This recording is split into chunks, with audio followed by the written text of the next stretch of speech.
Lila Chen didn't plan to inherit a fortune. She only wanted her student loan payment to go through. It was 9:47 a.m. on a Monday, and she was sitting at her desk at Riverside Community Health Clinic, staring at an email that made her stomach drop. Payment declined. Insufficient funds. She pulled up her banking app with shaking hands. Balance, $12.47.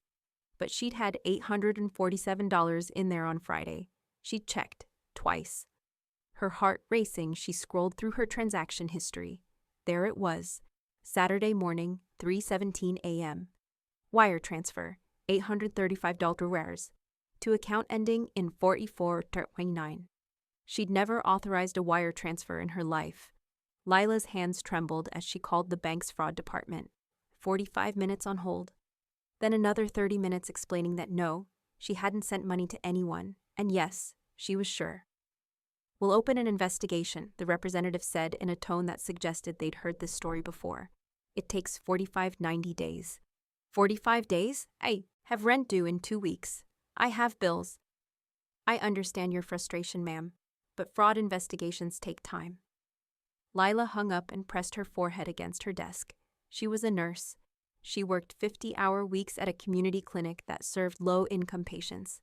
She lived in a studio apartment with a window unit that barely worked. She drove a car held together by duct tape and prayers.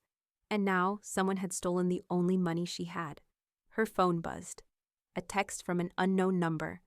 "I'm so sorry," she stared at the screen. "Who is this?" "My name is Marcus Thornton. I think my assistant accidentally transferred money from your account instead of mine." Lila blinked, read it again. "What?" "It's complicated. Can I call you? I'll explain everything and transfer your money back immediately." She should have blocked the number, should have reported it to the police. Instead, she typed, "You have 2 minutes." Her phone rang immediately. "Miss Chen?" The voice was deep, cultured, with the kind of confidence that came from never having to ask twice for anything. "Who are you, and why did you steal my money?" "I didn't steal it. My assistant made a mistake, a catastrophic one. She was supposed to wire $835 from my account to pay a vendor. Instead, she somehow processed it from your account. How is that even possible?" "I'm still trying to figure that out. But I have your money. I'll return it right now." "What's your account information?" "I'm not giving my account information to a stranger who just robbed me." "Fair point." He sounded almost amused. "What if I send it via Venmo or Zelle, whatever you prefer?" "How do I know this isn't some elaborate scam?" "You don't. But you also don't have many options. Your bank said 90 days, didn't they?" Her blood ran cold. "How did you know that?" "Because that's what banks always say. And because I've been on hold with my bank for the past hour trying to figure out what happened." "Look, Miss Chen, may I call you Lila?" "No. Miss Chen then. I know how this sounds. But I'm a legitimate businessman who employs an assistant who apparently can't tell the difference between 2 bank accounts. I want to fix this, please." Against her better judgment, she said, "Zelle, I'll send you my information." "Thank you. Give me 5 minutes." He hung up. Lila sat there, phone in hand, feeling like she'd just made either the best or worst decision of her life. 4 minutes later, her phone chimed. Zelle payment received, $835 from Marcus Thornton. She stared at the notification. He'd actually done it. Her phone rang again. "Did you get it?" he asked. "Yes, thank you." "Good. Now, about the 'how did this happen' part, I need to ask you something. Did you recently change banks or update any account information?" "I switched to a new bank last month. My old one kept charging fees I couldn't afford." "What bank?" "First Metro," he swore. He sexy you softly. "That's my bank." "What's your account number?" "Just the last 4 digits." 4429. Silence. "Mr. Thornton? My account ends in 4439. My assistant transposed 2 numbers. Your account was probably right below mine in the system alphabetically. Chen, Thornton." "You're kidding." "I wish I were. Miss Chen, I cannot apologize enough. This is unconscionable. Is there anything else I can do? Any overdraft fees? Other bills that bounced?" "No, you fixed it. Thank you. I'm firing my assistant." "Don't do that. Everyone makes mistakes." Not mistakes that steal money from nurses who can't afford it. How did you know I'm a nurse? Lucky guess. You answered the phone during business hours, but you sound young. Not a doctor. Probably not administrative. Nurse felt right. That's oddly perceptive. I'm good at reading situations. It's why I'm successful. And why this whole debacle is so embarrassing. He paused. Can I buy you lunch as an apology? A proper one. That's not necessary. Maybe not, but I'd feel better. And you'd get a free meal out of it. Win-win? Lila hesitated. Every instinct screamed that meeting a stranger from a banking era was insane. But he'd returned her money, immediately, without hassle, and she was curious. Fine, but somewhere public. And I'm driving myself. Absolutely. Do you know Harvest on 5th? The place with the $40 steaks? Is that a problem? I've never eaten anywhere that costs more than $15. Then you're overdue. Tomorrow? 12:30. I work until 1. 1:30 then. I'll make a reservation. Mr. Thornton. Marcus. Please. Marcus. Why are you doing this? You already gave me my money back. He was quiet for a moment. Because I spend my life in rooms full of people who would have sued you for their own assistant's mistake. You didn't threaten me, didn't demand anything, just wanted your money back. That kind of decency is rare. I'd like to thank you for it properly. Okay, she said softly. 1:30 tomorrow. I'll see you then, Miss Chen. He hung up before she could correct him to Lila. The next day, Lila stood outside Harvest at 1:33 p.m., wondering if she was making a terrible mistake. The restaurant was all glass and steel. The kind of place where people wore suits, even at lunch. She'd worn her nicest dress, a simple navy sheath from Target, and still felt underdressed. She walked inside. The hostess looked at her like she'd wandered in from a bus stop. I'm meeting someone, Lila said. Marcus Thornton. The hostess's expression changed immediately. Of course, right this way. She was led to a private table by the window, and there he was. Marcus Thornton was not what she'd expected. Mid-30s maybe, tall, dark hair that looked professionally styled, but still somehow casual. Sharp jaw, eyes that were an unusual shade of gray-green. A suit that probably cost more than her rent. He stood when he saw her, and she realized with a start that he was nervous. Miss Chen, thank you for coming. Lila, if we're having lunch, you can call me Lila. His smile was genuine, relieved. Lila, please, sit. They sat. A waiter appeared immediately with menus and water. Wine? Marcus asked. I have to work after this. Of course. Water's fine. The waiter disappeared. Marcus leaned back slightly, studying her with those unsettling gray-green eyes. You're younger than I expected, he said. You're richer than I expected, he laughed. Fair. How old are you, if you don't mind me asking? 29. You? 34. And yes, I'm rich. I won't insult you by pretending otherwise. What do you do? I run a private equity firm. We invest in mid-sized companies, restructure them, and either grow them or sell them. So you buy struggling businesses and flip them. Essentially, though flip makes it sound easier than it is. And your assistant who can't read account numbers has been with me for 6 months. This is her first major mistake. I'm not firing her, by the way. You were right. Everyone deserves a second chance. The waiter returned. Marcus ordered the steak. Lila, feeling reckless, ordered the salmon. When they were alone again, Marcus said, Tell me about you, besides being a nurse who's more forgiving than I deserve. Not much to tell. I work at Riverside Community Health. We serve mostly uninsured patients. It's busy, underfunded, but I like it. Why? Because it matters. I see people every day who fall through the cracks. No insurance, no primary care doctor. They wait until they're really sick, then come to us. We help them. That's worth something. It's worth everything. Do you like it? The work? Most days. It's exhausting. And the pay is terrible. But yeah, I like it. What would you do if money wasn't an issue? That's a hypothetical I've never had the luxury of considering. Consider it now. If you, could do anything, build anything, change anything, what would it be? Lila thought about it, really thought about it. I'd expand the clinic, she said finally. We turn away 50 people a month because we don't have capacity. We need more exam rooms, more staff. A real pharmacy on site instead of making patients travel across town to fill prescriptions. We need a social worker, mental health services, dental. We need to be a real one-stop health center, not just an emergency patch. And Marcus was listening with an intensity that made her self-conscious.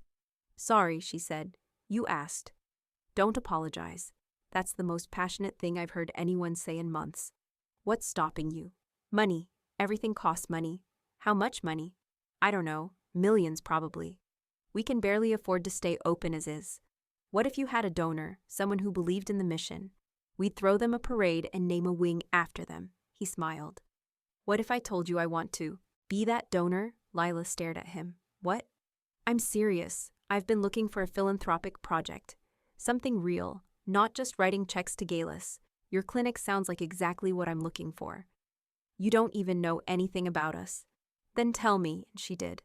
For the next hour, over food that was absurdly delicious, Lila told him about Riverside Community Health, about the patients, the staff, the gaps, the needs.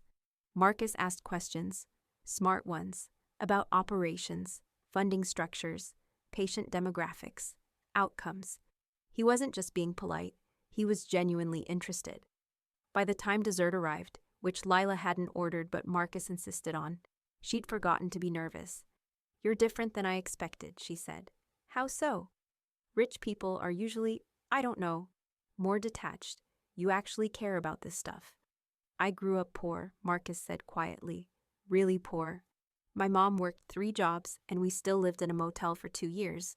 I didn't see a doctor until I was 12 and broke my arm so badly she couldn't ignore it. The clinic we went to, they treated us like human beings. No judgment, no condescension, just care. That memory stayed with me. What happened? How did you end up here? She gestured at the restaurant, the suit, the watch that probably cost more than her car. Scholarships, student loans, a business degree, and an unreasonable amount of work. I got lucky. Started at a firm, learned the trade, went out on my own 7 years ago. It worked. But I never forgot where I came from. Is that why you want to donate to the clinic? Partly, but mostly because you reminded me why I started all this. Money isn't the goal, it's a tool. And I've been using it wrong. Writing checks to causes I don't care about because it looks good. I want to do something that actually matters. He pulled out a business card and wrote something on the back. This is my direct number. Have your clinic director call me. I want to tour the facility, review the financials, understand what you need. If it's as good as you say, I'll fund it. Lila took the card with shaking hands. How much are we talking about? Whatever it takes, within reason. Let's say a $5 million commitment to start. More if the case is compelling. She couldn't breathe. $5 million. Is that not enough? That's life-changing for the clinic, for our patients. Good, then let's make it happen. Lila brought Marcus's card to her director, Dr. Sarah Okonkwo, the next morning. Sarah looked at her like she'd grown a second head. Who is this person? A private equity investor who wants to donate to the clinic. Why? Long story, but he's serious. He said to call him. Sarah made the call. 3 days later, Marcus toured Riverside Community Health.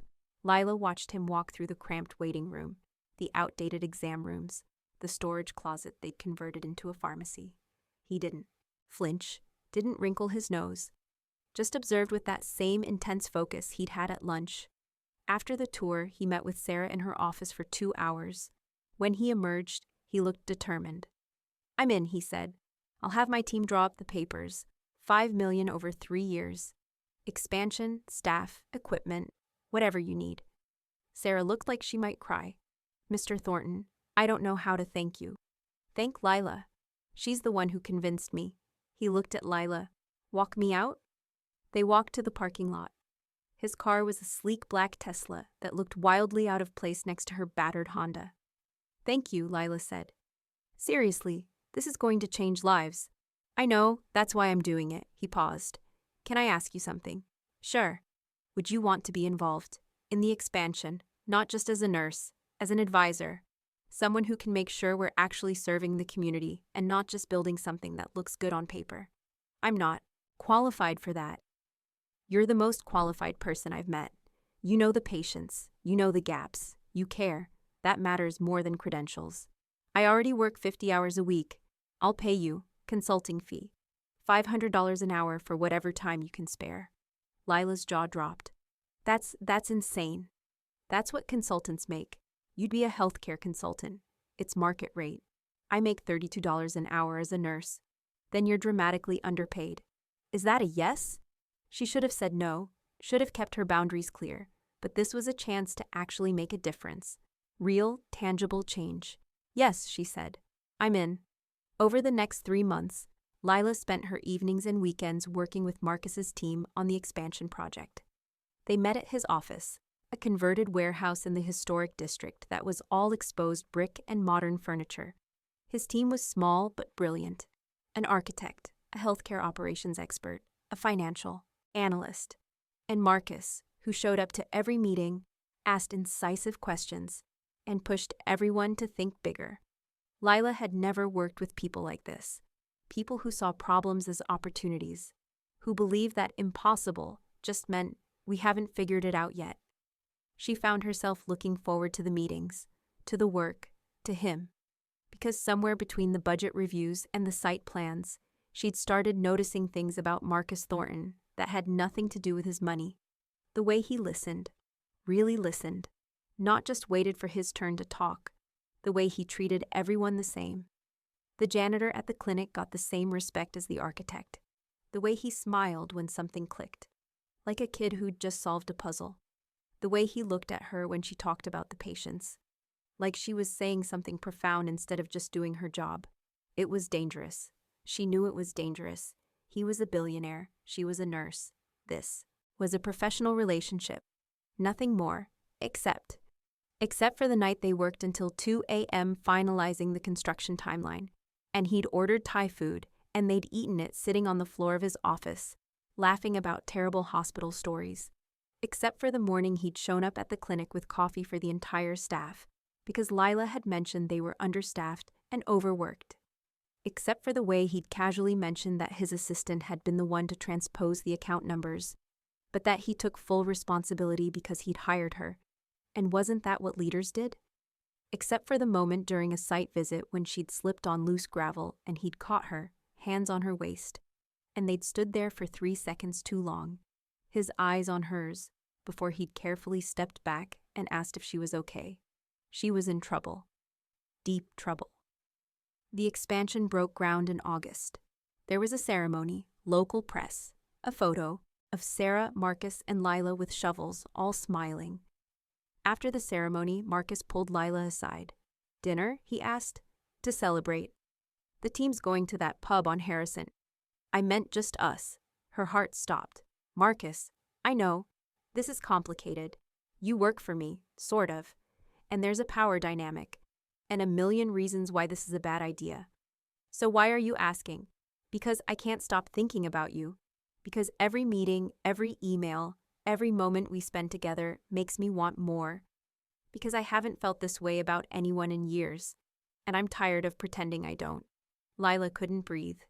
I'm not like the women you usually date. I don't come from money. I don't know which fork to use. I don't care about any of that. I care that you're brilliant and compassionate and you challenge me. I care that you make me want to be better. I care that when I imagine my future, you're in it. We barely know each other. Then let's fix that. Have dinner with me. No work talk, no clinic. Just us. She should have said no. She said yes. They went to a small Italian place in her neighborhood. Not fancy. Just good food and red wine and a corner booth. Marcus looked more relaxed than she'd ever seen him. Jeans, a button-down, no tie. Tell me about your family, he said. Not much to tell. My parents immigrated from Taiwan when I was 2. They ran a dry cleaning business. Worked constantly. They wanted me to be a doctor, settled for nurse. Do they live nearby? My dad died when I was 23. Heart attack. My mom lives in Phoenix now, near my brother. I'm sorry about your dad. Me too. What about you? My mom's still alive, lives in Florida, refuses to let me buy her a nice house because she says she's not a charity case. He smiled. We fight about it constantly. Sounds like you love her a lot. I do. She's the reason I am who I am, good and bad. What's the bad? I work too much. I'm controlling. I have trouble trusting people because I learned early that most people will let you down. That's dark. That's honest. He met her eyes. I'm trying to be better. With you, I want to be better. They talked through dinner, through dessert, through 2 more glasses of wine, about childhoods and dreams and fears and the 1,000 small things that make up a life. When the restaurant closed at 11, they walked to her car. Marcus stopped before she could unlock the door. I had a great time tonight, he said. Me too. Can I see you again, tomorrow, next week, every day until you get sick of me? She laughed. Tomorrow's too soon. Next week then? Okay, next week. He leaned in, stopped an inch from her lips. Is this okay? Yes. He kissed her. It was nothing like she'd expected. Not aggressive, not presumptuous, just perfect. When they pulled apart, both breathless, he rested his forehead against hers. I'm in trouble, he whispered. Me too. They started dating in secret, not because they were ashamed, but because Lila didn't want the clinic staff gossiping, didn't want anyone thinking her role in the expansion was about anything other than merit. Marcus understood. He didn't like it, but he understood. They met at his place, at hers, at restaurants outside her neighborhood. He learned her schedule, would text her during her lunch break, send flowers to her apartment, leave notes in her work bag that she'd find later. Thinking about you, you're brilliant. Don't forget that. Can't wait to see you tomorrow. She fell, slowly at first, then all at once. She fell for the way he remembered everything she told him. Her favorite coffee order, her fear of heights, the fact that she loved old movies but never had time to watch them. She fell for his intensity, the way he focused on problems until they broke. She fell for his vulnerability, the moments when he'd admit he was scared or uncertain or out of his depth. She fell for him, and it terrified her, because she knew how this ended. He was a billionaire, she was a nurse. Relationships like this didn't work in real life. 3 months into their relationship, Marcus asked her to meet his mother. Absolutely not, Lila said. They were at his loft, cooking dinner together, or rather, Marcus was cooking while Lila sat on the counter and supervised. Why not, he asked, chopping vegetables with the precision of someone who'd taken cooking classes. Because meeting parents is serious, and we haven't what? Said we love each other, talked about the future? Lila, I'm all in. Have been since that first dinner. If you're not there yet, that's okay, but I want you to meet my mom. She's important to me, and so are you. What if she hates me? She won't. What if she thinks I'm after your money? He set down the knife and turned to face her. Do you want my money? No. Then that's not an issue. My mom's smart. She'll see what I see. Which is what? Someone extraordinary. He stepped between her legs, hands on her thighs. Someone kind. Someone who makes me better. Someone I'm falling in love with. Lila's breath caught. You're falling in love with me? I fell a long time ago. I was just waiting for you to catch up. She pulled him into a kiss. When they broke apart, she said, I love you too. I have for weeks. I was just scared to say it. Don't be scared. Not with me. Never with me. She met his mother in October. Barbara Thornton was 72, sharp as a tack, and didn't suffer fools. She looked Lila up and down when they arrived at her modest house in Tampa. So you're the nurse, she said. Yes, ma'am. And you're not after my son's money? Mom, Marcus started. Let her answer, Marcus. Lila met Barbara's eyes. No, ma'am. I didn't even know he had money when I met him. He stole from me, actually. That's how we met. Barbara's eyebrows shot up. She looked at Marcus. You stole from her? My assistant transposed an account number. I gave it back immediately. And she still went out with you? She's either forgiving or insane. Barbara turned back to Lila. Which is it? Both, probably, Barbara laughed. Actually laughed. I like her. She can stay. Dinner was easier after that. Barbara told stories about Marcus as a kid, about how he'd read business books from the library when other kids were reading comics, about how he'd started a lawn mowing business at 12 and had 10 clients by the end of summer. He was always going to be successful, Barbara said. Question was whether he'd remember where he came from. Jury's still out. I think he remembers, Lila said quietly. You think? Or you know? I know. He's funding an expansion for the clinic where I work. Not for publicity, not for tax breaks, because he believes in it. That's not someone who forgot. Barbara looked at her son, then back at Lila. You're good for him. He's lighter around you, happier. Don't screw that up. I won't. Good. Now help me with dishes. In the kitchen, Barbara said, He's going to ask you to marry him. Lila nearly dropped the plate she was drying. What? My son doesn't do anything halfway. Never has. If he brought you here, he's already thinking ring sizes. We've only been together 6 months. Time doesn't matter when you know. Do you love him? Yes. Does he make you happy? Yes. Then what's the problem? I'm scared. We're from different worlds.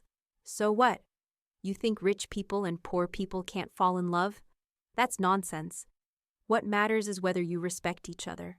Whether you're partners, are you? I think so. Then stop overthinking.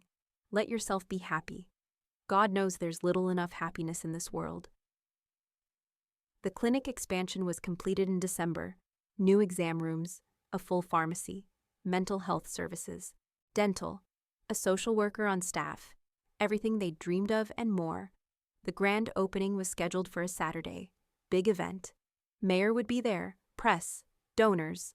Marcus was in his element, shaking hands, making speeches, charming everyone in the room. Lila watched him from the sidelines, heart full. This was his money, his vision, his making. But he kept looking at her, kept catching her eye, kept smiling like she was the reason he was there. After the speeches, he found her in the new pharmacy, looking at the fully stocked shelves. Pretty amazing, isn't it? He said. Beyond amazing. Thank you for all of this. Thank you for showing me it was possible. He took her hand. Come with me. I want to show you something. He led her to a quiet hallway, to a plaque on the wall. The Lila Chen Community Health Center. Dedicated to those who heal with compassion and serve with purpose. Lila's eyes filled with tears. You named it after me. You inspired it. It felt right. He turned to face her. You've changed my life, Lila, in every way that matters. You made me remember why money exists, what it's supposed to do, who I'm supposed to be. He got down on one knee. Lila's heart stopped. I know we've only been together 8 months. I know this is fast. I know we're from different worlds and people will say it won't work. But I don't care about any of that. I care about you. I care about waking up next to you and building things with you and spending the rest of my life loving you. He pulled out a ring. Simple, elegant, perfect. Lila Chen, will you marry me? She was crying, ugly crying, the kind that made her nose run and her mascara smudge. Yes, she sobbed. God, yes! He slid the ring on her finger and stood, pulling her into a kiss that tasted like tears and joy and forever. When they broke apart, he was smiling so wide she thought his face might break. I love you, he said. I love you too, even though you stole from me. He laughed. Best mistake I ever made. Second best, she corrected. What's the first? Hiring the assistant who transposed the numbers. Fair point. 6 months later, they got married in a small ceremony at the clinic. Just family and close friends. No fuss, no photographers, just the people who mattered. Lila wore a simple dress she'd found at a boutique. Marcus wore his best suit. Sarah officiated, cried through the entire ceremony. Barbara sat in the front row, beaming. And when Marcus kissed his bride, the entire staff of Riverside Community Health, now the Lila Chen Community Health Center, cheered. At the reception, held in the clinic's new community room, Marcus gave a toast. A year ago, my assistant made a mistake that changed my life. She stole $835 from a woman who couldn't afford to lose it. I called to apologize. That woman, my wife, forgave me. More than that, she showed me what I'd been missing. Purpose, connection, love. He looked. At Lila. You saved me, not my money, me. And I'm going to spend the rest of my life trying to deserve you. Lila stood and kissed him to thunderous applause. Later, dancing in his arms, she said, Your assistant didn't make a mistake. What do you mean? I mean the universe knew what it was doing. You needed someone to remind you why you started. I needed someone who believed I was worth more than $32 an hour. We found each other because we were supposed to. You really believe that? I do, don't you? He pulled her closer. Yeah, I do. They danced until the clinic closed, until everyone went home, until it was just the two of them in the space they'd built together. Ready to go, Marcus asked. Where are we going? Home. Our home, the one we're building together. She took his hand. Lead the way.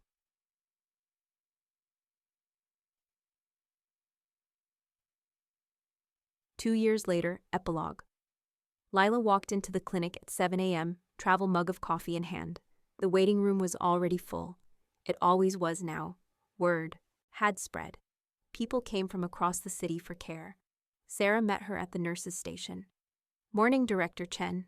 Lila still wasn't used to the title. After the expansion, Sarah had convinced her to leave nursing and take over as clinic director.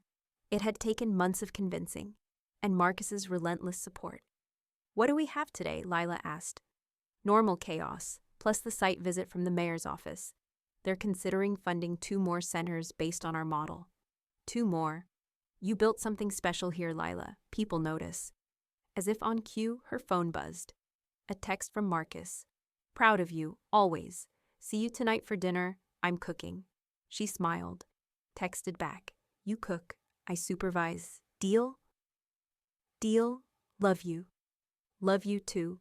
She looked around the clinic, at the patients being helped, at the staff working with purpose, at the plaque on the wall with her name on it. 2 years ago, someone had stolen $835 from her bank account. She'd been furious, scared, desperate. Now she ran a community health center, was married to her best friend, was building something that actually mattered, all because of a transposed number, a mistake that became destiny. She finished her coffee and got to work. There were people to help, lives to change, a future to build. And she had everything she needed to do it.